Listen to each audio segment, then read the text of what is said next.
शिक्षा की गुणवत्ता को सुधार करने के लिए सरकार अब जो सरकारी विद्यालय हैं उनको अब प्राइवेट एनजीओ को दिया जा रहा है। इसकी शुरुआत चरगावा ब्लॉक से हो भी चुकी है। इसी तमाम मुद्दों को लेकर जो है हमारे साथ बात करने के लिए विशिष्ट वीसीसी के प्रदेश महामंत्री तारकेश्वर साय जी, उनसे ही जानते, चूँकि उन्होंने काफ़ी लड़ाई लड़ी है और शिक्षकों को जो पुरानी पेंशन इस बार बहाल हुई है 2004 के बाद जिन शिक्षकों की भर्ती हुई थी, तो उनको जो पुरानी पेंशन बहाली दिलाने में इनका बहुत बड़ा योगदान रहा। लगातार वो शिक्षक के हित के लिए संघर्ष करते रहे, लड़ते रहे। अब उनसे ही जानते कि आखिर सरकार की इसके पीछे मंशा क्या लग रहा है कि जो सरकार द्वारा अब जो सरकारी स्कूलों को प्राइवेट एनजीओ को दिया जा रहा है, चरगावा में इसकी शुरुआत देखिए। इसकी पृष्ठभूमि बहुत पहले से तैयार हो चुकी थी। सरकार संविदा, आउटसोर्सिंग और निजीकरण की तरफ ये सरकार बढ़ गई है।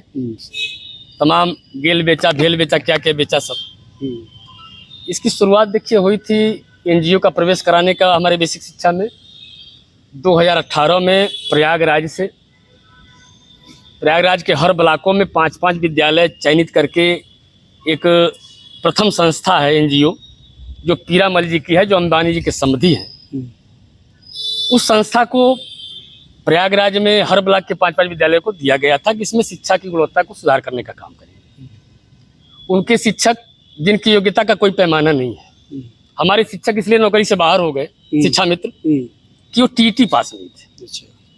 और ये जो एनजीओ वाले जो टीचर हैं उनकी क्या योग्यता है, वो हाई स्कूल पास हैं कि इंटर फेल हैं कि क्या है, कोई पैमाना नहीं है। वो हमारे बच्चों को पढ़ाएंगे। हमारा अध्यापक जो ट्रेंड ग्रेजुएट है उससे भी हाई क्वालिफाइड है, वो पीछे बैठ के देखेगा कि ये क्या पढ़ा रहा है। तो काफ़ी संगठनों का विरोध, चूँकि प्रेरणा ऐप भी उसी समय आया था जिससे 3 बार हाजिरी देनी थी, फ़ोटो खींच के भेजना था, जिसमें निजता का हनन था। भाई बच्चियाँ जो जूनियर हाई स्कूल की हैं और वयस्क बच्चियाँ, शिक्षिकाएँ, उनका फोटो वायरल करना, हम लोग कोर्ट में भी गए थे उसके लिए कि ये निजता का हनन है। अच्छा, अभी जो सरकार बैक पे आई, सुन लीजिए, पृष्ठभूमि में बता रहा हूँ आपको। तो प्रथम ने जो काम किया, चूंकि संगठन उबाल पे था, सारे संगठन एक साथ थे, उस समय एनजीओ के प्रवेश को रोकने का काम किया गया प्रयागराज में सारे संगठनों ने, और वो योजना बंद हो गई। फिर अभी एक नियम आया कि 6 साल का जब बच्चा होगा तब एडमिशन करना है। तो 6 साल का बच्चा प्राइमरी के मास्टर का इंतजार करेगा क्या? कुकुर मिट्टी के फिर विद्यालय खुले हुए, नर्सरी मान्यता प्राप्त, बिना मान्यता प्राप्त, वो 1 साल फ्री में पढ़ाने की बात करके बच्चों को 3 साल का बच्चा हो रहा है वो लेके चले जा रहे हैं। जब बच्चा 6 साल का होगा तब तो हम पाएंगे उसको। और सबसे बड़ी कमी है, एक आदेश हुआ था सुप्रीम कोर्ट, ये क्या नाम है, केंद्र सरकार से, कि जो ट्रेजरी से वेतन पाएगा उसको अपने बच्चों को सरकारी विद्यालय में ही पढ़ाना पड़ेगा, तभी उनका वेतन विड्रॉ होगा। तो भाई अधिकारी है, आईएएस है, पीसीएस है, बीडीओ है, बाबू है, क्या क्या है, वो काहे पढ़ाएगा हमारे विद्यालयों में? उसका अपना स्टेटस है, वो कोर्ट में चला गया, स्टे हो गया उस पर। अभी ये 6 साल का नामांकन कहाँ होगा? तो इस पे तो कार्रवाई हो गई है करीब, बता रहा हूँ, 36 विद्यालयों पे नामांकन कहाँ होगा? अब फिर नियम आ गया कि 50, जिस विद्यालय में 50 छात्र संख्या है, 50 के कम है, उस विद्यालय को बगल के विद्यालय में मर्ज किया जाएगा, शिक्षक भी बगल के विद्यालय में जाएंगे। और 736 विद्यालयों की सूची गोरखपुर में आ गई है, जो विद्यालय बंद किए जाएंगे, जिनके शिक्षक और छात्र स्थानांतरित होंगे बगल के विद्यालय। बंद किया जा रहा है इनको?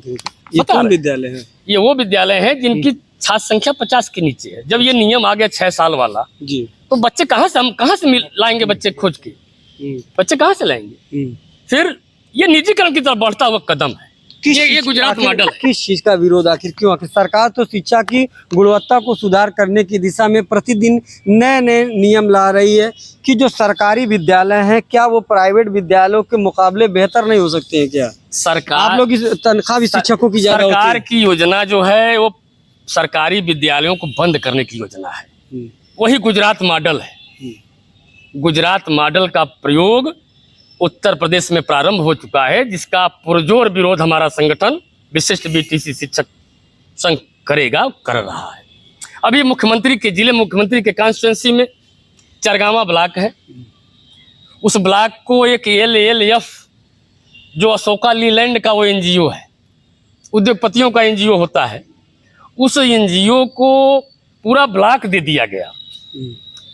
हर लगभग 500 से ऊपर विद्यालय होंगे चरगावा ब्लॉक में, और हर विद्यालय में एक एक एनजीओ वाला शिक्षक जिसकी योग्यता की कोई गारंटी नहीं है, कोई पैमाना नहीं है, वो पहुंच गया। और हमारे मठाधीश जो शिक्षक संघ है वो एक होटल में एक सेमिनार में इस एनजीओ के सेमिनार में जाके ताली बजा रहे थे। ऐसे लोगों को शर्म आती है, ऐसे लोगों, ऐसे शिक्षकों को जो ऐसे कार्यक्रम में जाके शिरकत करते हैं और ताली बजाने का काम करते हैं। अच्छा साई जी, ये बताइए आखिर क्या वजह है तमाम ऐसे विद्यालय हैं जहाँ शिक्षकों के अभाव में जो है मतलब खाली ही पड़े हुए? कितने ऐसे विद्यालय हैं जो शिक्षकों के अभाव में चल रहे हैं विद्यालय? हमारे तमाम ऐसे विद्यालय हैं जहाँ छात्र संख्या 200 से ऊपर है और सिर्फ एक शिक्षक के भरोसे चल रहा है काम। कहीं 2 शिक्षक हैं, कहीं 15-20 छात्र हैं और 15-20 टीचर भी हैं यहाँ शहर के आसपास। तो इस असमानता को दूर करने की आवश्यकता है। हमारे विद्यालयों में जो भौतिक सुविधाएं हैं उसको देने की जरूरत है। जो मैन पावर है, जो शिक्षकों की कमी है, उसको दूर करने की जरूरत है। कितनी कमी है शिक्षक की पूरे प्रदेश की बात की? पूरे प्रदेश में सरकारी डाटा ही मैं बता रहा हूँ कि लगभग 3 लाख शिक्षकों की पदें रिक्त है। योगी सरकार में ये कभी ये शिक्षक भर्ती की योजना सफल नहीं हो पाई, कोर्ट में जाके फंस गई कहीं न कहीं किसी न किसी से व्यवस्था से, जो सफल नहीं। लगभग 3 लाख जगहें खाली हैं। अच्छा साई जी, ये बताइए प्रदेश सरकार को क्या सुझाव देंगे कि जो है सरकारी विद्यालयों की जो शिक्षा स्तर है, लेवल वो बढ़े, जो है क्या सुझाव आपका होना चाहिए इसके लिए? हमारा यह सरकार को सुझाव है कि जो माननीय भारत सरकार के द्वारा जो नियम लाया गया था कि जो ट्रेजरी से वेतन पा रहा है उसके पाल्य हमारे सरकारी विद्यालय में ही पढ़े। अगर सरकारी विद्यालय में पढ़ेंगे तो भाई IAS है, PCS है, उसका बच्चा पढ़ेगा और देखभाल करेंगे। निश्चित रूप से हमको सहयोग मिलेगा इसका, वो भी उठाएंगे आवाज भैया शिक्षकों की कमी है। आपका कहना है कि जो सरकारी विद्यालय में सरकारी जो अधिकारियों के अगर बच्चे पढ़ेंगे तो हमारी संख्या भी बढ़ेगी, गुणवत्ता भी बढ़ेगी। हमको वो बच्चे मिलते हैं जो छठे छटाए बच्चे मिलते हैं। हम ग्रामीण पृष्ठभूमि के उन बच्चों को, उस अंतिम व्यक्ति के बच्चों को पढ़ाने का काम करते हैं जिनको दोनों टाइम भोजन नसीब नहीं होता है।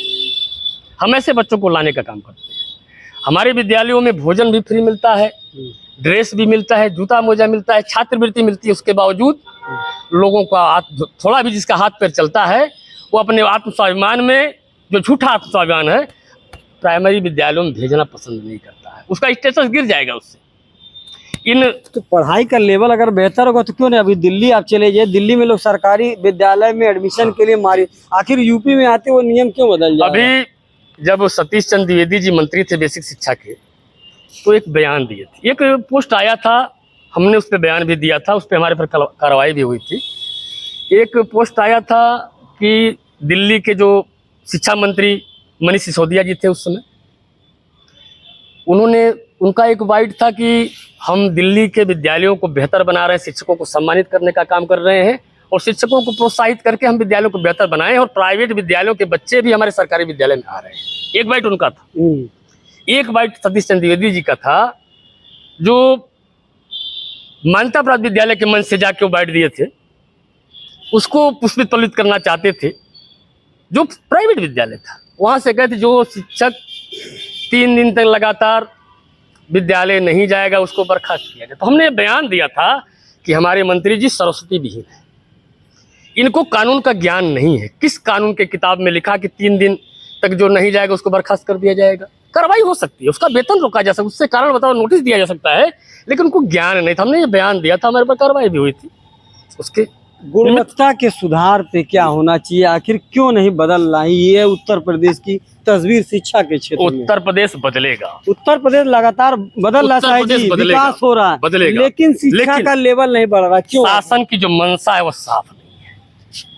शासन की मंशा है कि प्राथमिक विद्यालयों को मटियामेट कर दो, इसको ध्वस्त कर दो, बंद कर दो और एनजीओ के हवाले कर दो, टाटा बिरला को सौंप दो। ये योजना कतई न देश हित में है न भारत के भविष्य के हित में है। हम भारत के भविष्य का निर्माण करने का काम करते हैं विद्यालयों में, और हमको जब बेहतर एटमॉस्फेयर मिलेगा, बेहतर सुविधाएं मिलेंगी, तो निश्चित रूप से हम कंपटीशन करने से कहाँ पीछे हट रहे हैं। हम ट्रेंड लोग हैं, हमारे बच्चे निश्चित रूप से हम पढ़ाएंगे तो बेहतर होंगे, लेकिन बच्चे कौन से आते हैं ये भी देखिए ना। वो विद्यालय में ठहराव कितना दिन का होता है ये भी देखिए। अब गाँव में कटिया शुरू हो जाएगी, दंवरी शुरू हो जाएगी, बच्चे बेचारे, भाई गार्जियन तो इसलिए तो सरकार कह रही घर घर जाके बच्चों को पकड़ के लाइए आप लोग। कैसे लाएंगे? ये नियम जो ला दिया 6 साल वाला, बच्चे बचेंगे तब तो हम लाएंगे, कहाँ से लाएंगे बच्चे बताइए? और उसके आरोप में विद्यालय बंद कर देंगे। 50 के अंदर नामांकन होगा तो अभी हमारे जहाँ 0 नामांकन हुआ था, मैंने इस सत्र में एक भी नामांकन नहीं हुआ था, ऐसे लगभग 50 की सूची जारी की गई जहाँ के अध्यापकों का वेतन रोक दिया गया। तुम नियम लगाओगे 6 साल, भाई 4 साल का भी बच्चा आता है, 5 साल का भी बच्चा आता है, हम नामांकन कर सकते, लेकिन करते तो रहे हैं। नामांकन हर साल होता है, बढ़ता रहा है। इस साल फेल हो गया, आपके नियम के हिसाब से फेल हो गया। आपने 6 साल का नियम ला दिया, 6 साल के बच्चे बचेंगे तब तो हम लाएंगे कहीं। देखिए एनजीओ का प्रवेश ये खतरनाक है भारत की शिक्षा व्यवस्था के लिए। और हम लोग उत्तर प्रदेश में निजीकरण को बेसिक शिक्षा में प्रवेश कतई करने नहीं देंगे। और चरगामा में जो कार्यक्रम शुरू हुआ है उसको हम लोग पुरजोर विरोध करेंगे और एलएलएफ को वापस जाना पड़ेगा। तो आपने देखा, ये थे तारकेश्वर साई जी जिन्होंने साफ तौर से कहा कि सरकार जो सरकारी स्कूलों को निजीकरण किया जा रहा है, प्राइवेट एनजीओ को दिया जा रहा है, इसका हम पुरजोर विरोध करेंगे और ये विरोध हमेशा जारी रहेगा। गोरखपुर से बंद भी नहीं करने देंगे। फैयाज अहमद।